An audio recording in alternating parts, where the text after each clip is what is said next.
आपण आपल्या मुलांच्या छोट्या छोट्या अचिव्हमेंट्सवर त्यांना रिवॉर्ड करण्याचा प्रयत्न करतो. ह्याच्यातनं आपण त्यांना किती डॅमेज करतो माहिती आहे का? हो. एक सिम्पल सायकोलॉजीचा एक्सपेरिमेंट होता. त्यांनी काय केलं, 2 मुलांचे ग्रुप बनवले, छोट्या मुलांचे, आणि त्यांना सांगितलं तुम्ही चित्र काढा, जशी पाहिजे तशी चित्र काढा.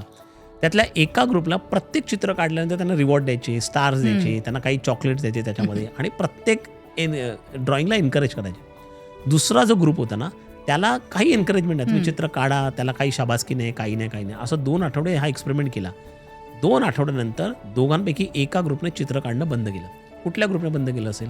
ज्यांना रिवॉर्ड नाही मिळत, आय थिंक. त्यांना रिवॉर्ड दिलं, त्यांनी बंद केलं. अच्छा. शॉकिंग आहे ना? हो. आणि याचं कारण असं आहे, सायकॉलॉजिस्ट सांगतात दिस इज ओव्हर जस्टिफिकेशन. कारण तुम्ही सातत्याने त्यांना त्यांच्या कलेबद्दल, पॅशनबद्दल रिवॉर्ड द्यायला सुरुवात केली ना, त्यावेळी मग त्यांचं एक्सटर्नल जे मोटिवेशन आहे ते त्यांच्या इंटरनल मोटिवेशनपेक्षा जास्त होऊन जातं, आणि मग केवळ त्यांचं जे काम आहे ना ते रिवॉर्डसाठी करतात, आणि कुठेतरी ती पॅशन किल होते. ज्या मुलांना काही रिवॉर्ड मिळत नव्हते ना, ते सातत्याने त्यांची पॅशन म्हणून, त्यांना आतून आवडतंय म्हणून ते चित्र काढत राहिले, आणि म्हणून ते जास्तीत जास्त चित्र काढत राहिले.